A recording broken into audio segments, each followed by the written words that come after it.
अंडमान निकोबार द्वीप समूह में पशु कल्याण और पशु देखभाल के क्षेत्र में कई संस्थाएं काम कर रही हैं।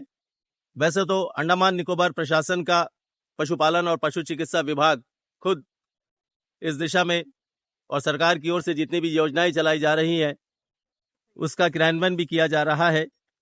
लेकिन जो सड़कों पर मवेशी आवारा घूमते हैं, जो बीमार मवेशी हैं, उनकी देखभाल के लिए एक संगठन कामधेनु गौशाला नाम से, जो संगठन का नाम आइलैंड डेवलपमेंट ऑर्गेनाइजेशन मतलब द्वीप विकास संगठन नामक एक संस्था है, गैर सरकारी संगठन है, जो इस तरह के आवारा मवेशियों और बीमार मवेशियों की देखभाल के लिए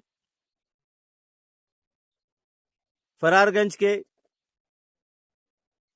केडरगंज क्षेत्र में कामधेनु गौशाला का स्थापना कर रहा है और इस पर अब काम भी शुरू हो चुका है। 12.5 एकड़ क्षेत्र में इस कामधेनु गौशाला का निर्माण किया जा रहा है। संगठन के अध्यक्ष श्री बीके चौहान ने हमें जानकारी देते हुए बताया कि किस तरह इस गौशाला का निर्माण किया जाएगा और इसको स्थापित करने के लिए इस केडरगंज गांव में इसका क्या उद्देश्य है। 2015 में ये केडरगंज अंडीकट इतना गाय बैल रोड पर मिलेगा शाम के, लोग परेशान। इसको लेकर करके के ब्लॉक डेवलपमेंट वीडियो सारे पंचायत को लेटर लिखा, ये गाय को हटाने का काम आप लोग कीजिए। पुलिस डिपार्टमेंट भी कई बार लेटर लिखा पंचायत को, लेकिन ये लोग कुछ किए नहीं, प्रयास करने की कोशिश किया। इसी बीच में हमारा मुलाकात ये फरारगंज का पंचायत के प्रधान जी सुनील कुमार से मुलाकात हुआ।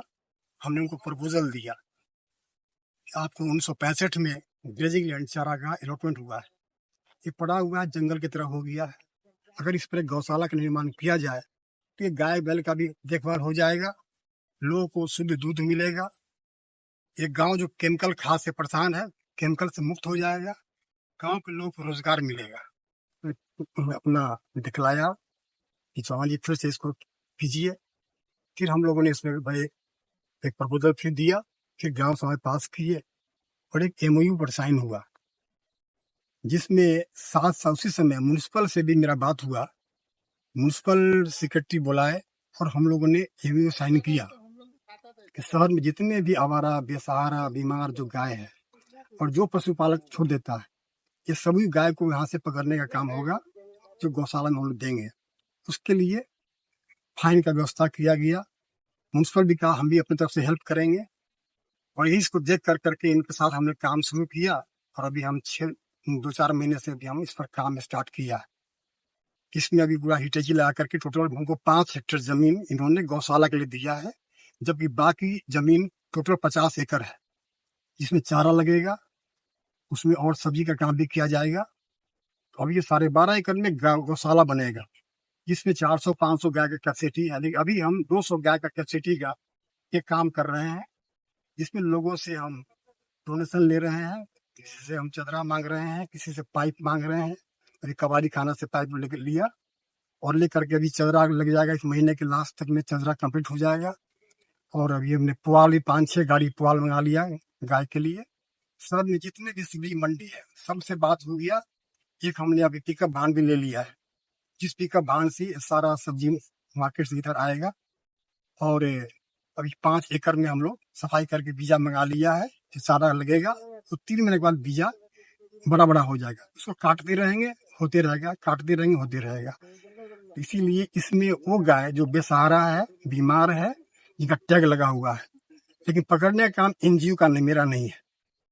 ये प्रशासन को, पंचायत को और प्रशासन ये अपना एक अनाउंस करेंगे। बीच में अभी SDM साहब ने अनाउंस किया था, सबको बुलवाया अपने चैम्बर में, वार्निंग दिया, लेकिन कोई गौशाला नहीं होने के कारण ये लोग क्या करेगा गाय। अब जब गौशाला बन जाएगा तो ये गाय शाम को टाइम में रोड पर नहीं दिखेगा, ये सारा गाय बल गौशाला में आ जाएगा। मैं अनिरुद्ध देव ओझा वर्किंग प्रेसिडेंट हूँ और हमारे प्रेसिडेंट साहब और जनरल सेक्रेटरी साहब से के साथ मिल के हम लोग ये पुण्य काम में लगे हुए हैं। जैसा कि जो देसी गाय है हमारी, जब अमृत मंथन हुआ था तो ये 9वां अमृत निकला था देसी गाय हमारी, और जिसको भगवान श्री कृष्ण ने सबको एक उदाहरण पेश किया था कि वो खुद एक गाय चराने वाले थे। बावजूद इसके गाय की जो गुणवत्ता है, कोई भी जाति धर्म के लिए वो दूध नहीं देती, वो सबके लिए दूध देती है। अक्सर डॉक्टर भी, आप जाएंगे आपके बच्चे को कभी कोई तकलीफ होगी तो गाय का दूध पीने की सलाह देते हैं। गाय का दूध ही नहीं, गाय का गोबर जिसको गो अमृत भी बोलते हैं, उससे तमाम तरह के बाई प्रोडक्ट बनते हैं। अभी आप देखिए अंडमान में जितने भी फाइबर के गमले हैं, मैक्सिमम फाइबर के ही मिलते हैं, मिट्टी के बहुत कम मिलेंगे। तो हम अभी इससे करीब करीब 100 तरीके के प्रोडक्ट बनाने वाले हैं गोबर से, जिसमें आपका गोबर से बने हुए गमले हैं, दीप है, मूर्तियां हैं, तमाम तरह का रोजगार भी सृजित करेंगे यहाँ के गांव वालों के लिए। और कोशिश करेंगे कि इससे जितना जैसा कि जनरल सेक्रेटरी महोदय ने बताया कि हम लोग एक ऑर्गेनिक फार्मिंग का भी एक बहुत बड़ा स्वरूप लेके चल रहे हैं। और उसके अलावा इस तरह के प्रोडक्ट और गौमूत्र से कई तरह के उससे भी रसायन बनाए जाएंगे, पेस्टिसाइड्स बनाए जाएंगे, फिनाइल बनाए जाएंगे। तो इसमें बहुत बड़ा एक रोजगार का सृजन भी हम लोग देख रहे हैं यहाँ के लोगों के लिए। तो मेरी सबसे अपील है कि आप इसमें बढ़ चढ़ के जितना भी हिस्सा ले सकते हैं, जितना सहयोग कर सकते हैं, आप सभी लोग सहयोग करें। धन्यवाद। जैसा कि हम लोग अभी अपने गौशाला पे फिर से आए हुए हैं, यहाँ जो निर्माण चल रहा है गौशाला का हमारे, और इसके बाद से हम लोग जो गाय के गोबर से हम लोग जो चीज़ें करने वाले हैं, गाय के गोबर से जो खाद बनेगा, और उसी खाद को हम लोग 2-3 रूपों से कैसे कैसे यूटिलाइज करके खेती करना, खेती में सब्जियां उगाना और चारा, हरा चारा जो पशुओं को हमें खिलाना है, गाय को खिलाना है, तो उसके बारे में हमारा जो फर्टिलाइजर एसोसिएशन ऑफ इंडिया का एक टीम है वो विजिट कर रहा है श्री विजयपुरम में 18 तारीख को, और उनका मीटिंग भी है 19 से लेकर 21 तक।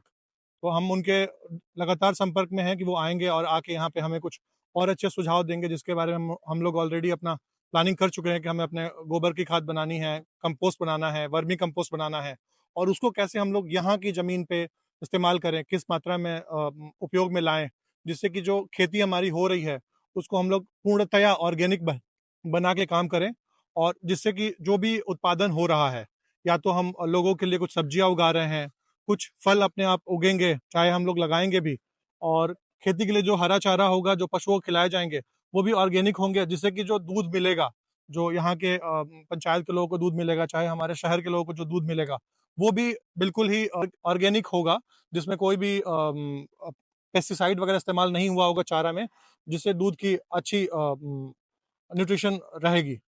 तो हम लोग उस पर बहुत विशेष ध्यान देके काम करने वाले हैं, और उसी के लिए हम लोग सूखा चारा का भी अभी इकट्ठा कर चुके हैं। यहाँ आप देख पाएंगे कि पुआल वगैरह हम लोग इकट्ठा कर रहे हैं, बाकी और पुआल दिगलीपुर से, लोकल और भी जगहों से पुआल वगैरह हम लोग इकट्ठा कर रहे हैं कि जब हमारे गाय पशुधन यहाँ पे आ जाएं तो उनको चारे की कोई दिक्कत ना हो। कुछ दिनों तक हो सकता है हरा चारा ना मिले, तो पुआल हमारे पास रहे। इसके अलावा हम लोग जो, जैसा कि हमारे प्रेसिडेंट जी ने बताया कि हम लोग सब्जियों के लिए भी अप्रोच कर चुके हैं कि जो सब्जियां वेस्ट हो जाती हैं मार्केट से, फेंक दी जाती हैं कचरे में, उसको हम लोग सेग्रीगेट करके निकलवा के अपने वैन पे रखवा के इधर लाएंगे और उनको कट करके बाकी पशुओं को खिलाएंगे। तो वो एक कंटिन्यूटी बनती रहे कि पशुओं को चारा मिलता रहे, और कभी उनको ये ना हो कि यहाँ पे रखने के बाद से खाने पीने का कोई दिक्कत परेशानी आए। बाकी सभी लोगों से हमारा अनुग्रह ये भी है कि जो भी बन पड़े, आपको जो भी लगता है आप सहयोग कर पाएंगे इस चीज़ के लिए, तो उसमें आगे आएँ और सहयोग करें। धन्यवाद। उम्मीद की जाती है कि जो प्रयास आइलैंड डेवलपमेंट ऑर्गेनाइजेशन की ओर से यहाँ पर हमारे साउथ अंडमान डिस्ट्रिक्ट में जो शुरू किया गया है, इसमें उन्हें अवश्य सफलता मिलेगी। और जो सोच के साथ उन्होंने इस गौशाला का फरारगंज तहसील में स्थापना करने का जो निर्णय लिया है, और इसमें जो अंडमान निकोबार प्रशासन का सहयोग मिला है, आने वाले समय में इन्हें इसी तरह का सहयोग मिलता रहेगा। आम जनता का भी सहयोग मिलता रहेगा, पशु मालिकों का विशेषकर सहयोग मिलता रहेगा, ताकि इनका ये जो प्रोजेक्ट है इससे सभी वर्गों को, सभी लोगों को, खास करके जो हमारे किसान भाई बहन है, उनको काफी लाभ मिलेगा। The eco of India news channel के लिए मैं राकेश चंद्रलाल। धन्यवाद।